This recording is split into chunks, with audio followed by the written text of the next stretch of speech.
Hi there, friends. I'm Vasco. I'm part of the team behind the first global Scrum Master Summit. If you're a Scrum Master, the Scrum Master Summit is a place to learn, to share, and to meet new friends. We will have lots of live sessions where you can meet and network with other Scrum Masters from all over the globe. So make sure you check it at bit.ly/SM Summit and the numeral 21. That's bit.ly/SMSUMMIT21. We have 7 amazing keynotes or more, as we are still organizing the conference as I record this, and 8 tracks that feature people like you and thought leaders sharing their insights and knowledge to help you become an awesome Scrum Master. So once again, check it out at bit.ly/SM Summit 21. That's all lowercase, all one word, SM Summit and the numeral 21. I'll see you on the virtual conference floor. All right, now on to the show. Hello, everybody. Welcome to one more week of the Scrum Master Toolbox podcast. And today, joining us from India is Nagesh Sharma. Hi, Nagesh. Welcome to the show. Hello, Vasco. Thanks for having me on the show. Absolutely. It's a pleasure. So, Nagesh is a professional Scrum trainer by Scrum.org. He's also co-founder and CEO of Flowsphere India. His mission drives him in increasing the joy and accomplishment people feel with agile ways of working. Nagesh is also a Management 3.0 and Collaboration Superpowers facilitator, and he's trained more than 3,000 people across the globe as also an active speaker at various international conferences, and as we know, also a track curator at the Scrum Master Summit just coming up in May. Nagesh, that was a short intro. Tell us a little bit more about yourself, and how did you end up becoming a Scrum Master? Thank you so much for such a warm welcome on this show, Vasco. And how did I end up becoming a Scrum Master? That's a great question to start with. So it was a couple of years back in time, somewhere around 2012, 2013 in time, when one day we had a very troublesome project, and my boss came to me, and I was reporting to a French boss, and he came to me and he said that, hey Nagesh, we have a very tough situation, we have a very tough client, and we need someone like a servant leader to help us navigate through the breeze and turn the ship around. And that was the first time when I heard, like, oh, the servant leader role, so what is that which is expected of me? So that's when I took the role of a scrum master, which was a very challenging situation to help the team, serve the team, serve the organization, and also serve the product owner. So I realized the fullest potential of myself as a human being when I took the role as a scrum master, Vasco. Wow, that's a great and inspiring story, Nagesh.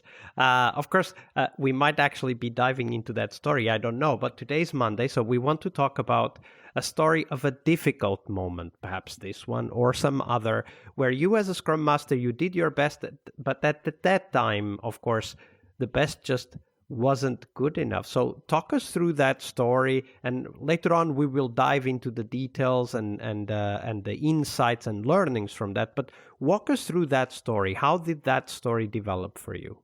Thanks for asking the question, Vasco. So I believe that I come from a steel industry. I did my engineering in electrical, and then I joined as a electrical engineer in a steel plant. And we used to have a saying that the finest steel is made from the hottest fire. And I learned it the hard way being a scrum master. When I took the role as a scrum master, I thought, wow, this is a servant leadership role, sounds very awesome. I'm going to really, serve the team. But the reality was, you get to know the friction when rubber meets the road. We had a very challenging project in hand where we had unsatisfied stakeholders. Customers were not getting the right amount of quality. We were having a very naive team, and the team members were not cross functional. So the biggest challenge we had was, because initially we had a siloed organization, and so we used to do development within the sprint and testing was going outside the sprint. So the biggest challenge I had was to create that self managing cross functional team, and that has been the biggest challenge which I faced as a scrum master when I took the role, Fasco. Absolutely. So walk us through that. I mean, I understand uh, you were brought into a project that was not necessarily at its best hour, a difficult, a challenging project, as you were mentioning. The team wasn't perhaps ready to take ownership of everything that is expected of an agile team. How did that go? Like, what did you do? What were the challenges you faced as you were doing that work? Thank you so much for asking. So the biggest challenge which we had for not being having a cross-functional team was we were not getting things done by end of the sprint, which means we were doing all the great work. Team was putting a lot of great efforts, but when we say that we are done, the done was not meaning that no work remaining in order to release to production, because we were only development done, and then there were a lot of assumptions which were being built, and since there were a lot of assumptions being built and not being validated, we planned for some integration towards the end before the so-called release. And that integration took like 4 or 5 months of effort. We planned for a few weeks, and then we realized that this really can't help us, because the only purpose we are really existing is to help solve some business problem, and this kind of siloed organization is not helping us. So the biggest challenge was to help educate the management leadership, and how can we really organize people around value and not really organize people around projects. So that was one of the biggest challenge that involved challenges like bringing all the stakeholders together, creating a common alignment, and creating a common mission, and giving everybody a larger purpose, and then bringing all the people together and having a common taxonomy, identifying what value means to us. And then once we had that identification, I would say that that was not easy, because bringing all the different missing parts together and helping them understand, then moving from projects to products, now that was a big mind shift change, because we are delivering projects, we are been doing it for so many years.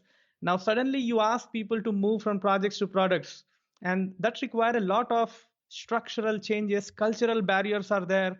And when we actually started doing that, it took us a few months to a few years. So I want to be here honest and say that many people might be thinking that agility can happen very quickly, we can really create a lot of transformation that might happen in the PowerPoint presentation, but in reality it takes time. And being a scrum master, one of my biggest learnings were I got to be comfortable with failure. We will be trying new experiments, we will be failing, but we will decide that we will learn from that failure, and we will not repeat that. We will not give up, we will try something else. And with persistent effort and support from the leadership and management, we were in a position where, at least where we were not getting anything done, to a point where we were about to create some tangible outcomes coming out of the sprint. So as a scrum master, you were facing kind of a large obstacle to delivering value. Like you talked about this very long integration project or phase perhaps in the project where a lot of the assumptions, as you said, had been made, but they were then being tested very much close to the end. Of course, finding things close to the end brings a lot of unpredictability to the project and to the delivery, as you were talking about. And then I'm sure that, from that moment on to we need to transform the organization, there was a lot of things happening there, right? Like I imagine tough meetings with the customer, as an example, might have been one of those things that happened at that time. Like, what was the sequence of insights that led you and the organization to understand that they fundamentally needed to change how they structure the work? Like, I mean, you just told us that there was a lot of change coming, and that change meant mindset shifts and so on. But how did that happen? Because I'm sure that, right down there in the details of the day-to-day work, it wasn't just suddenly, oh, we need a big transformation, right? So like, how did that acceptance and insights that led to this understanding came about? That's a great question. And Vasco, to put it in this way, the biggest barrier for us was to create that psychological safety for people when moving from one way of working to another way of working, and creating that psychological safe environment where people fail but then they learn. People feel that it is okay to run experiments which fail, but then creating that vulnerability based trust within the team, within the organization, was one of the first steps. The second was establish transparency within the team. That means, what kind of working agreements do we need to have? What kind of decisions do we take versus what kind of decisions management takes or leadership takes? Something like centralizing strategy, decentralizing decision making, some kind of an information communication and collaboration workflow. How is this flowing? How do we access information? How do we communicate within the team, outside the team? How do we collaborate within the team, across the team? How do we collaborate with the customers, stakeholders? So we ended up creating all these visioning exercises, collaboration exercises, creating transparency. And once we had trust and transparency, the third thing was establishing cadence and synchronization points, which means that how often do we inspect and adapt? How is that going to look like? And in terms of Scrum, how are we going to plan together? How are we going to deliver together? And how are we going to improve together? So when we started having these small pieces in place, then the biggest barrier was the team to be able to really create that done increment, which means what it means to have a definition of done, a shared understanding of expectation the product need to satisfy in order to release to production. So that was our biggest barrier then. And once we had that, then another barrier which came was making sure that the stakeholders see value during the sprint reviews, ensuring that they are there and the teams are delivering value and teams are in way getting the feedback which is helping them to improve. So creating this closed loop was the key, Vasco. All right. That was a great description of what might be ahead of us for many of us out there facing similar situation. Thank you for sharing that, Nagesh. Thank you so much, Vasco.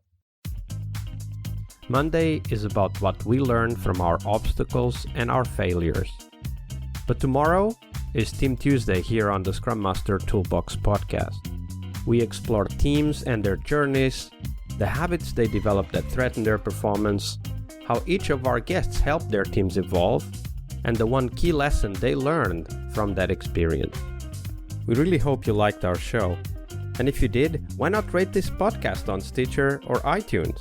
Share this podcast and let other Scrum Masters know about this valuable resource for their work.